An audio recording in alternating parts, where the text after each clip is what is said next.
దివ్యాత్మ స్వరూపులారా, embodiments of divine Atma. ప్రాచీన కాలము నుండి భారతదేశీయులైనటువంటి మహనీయులు, యోగులు, మేధావులు ఆరోగ్య నిమిత్తమై అనేక విధములైనటువంటి పరిశోధనలు చేస్తూ వచ్చారు. Since ancient times in Bharat, noble souls, spiritual seekers have made investigation in depth regarding the health. జీవితములో ఆరోగ్యమే మహాభాగ్యము. In life, the health is wealth.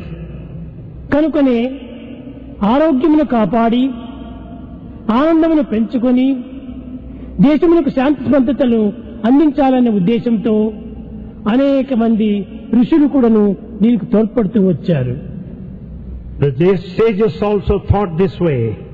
By ensuring health to entire humanity, the safety and the peace and security could be guaranteed. ముఖ్యముగా మానవునకు allopathy అనగా English వైద్యము చాలా అవసరమని భావించారు. It is felt that allopathy is most needed. కానీ కేవలం allopathy అనేటువంటి మాత్రమే కాకుండా ఆయుర్వేదం అనేది కూడా అత్యవసరమని విశ్వసించారు. They also believe that along with allopathy, Ayurvedic science is equally important.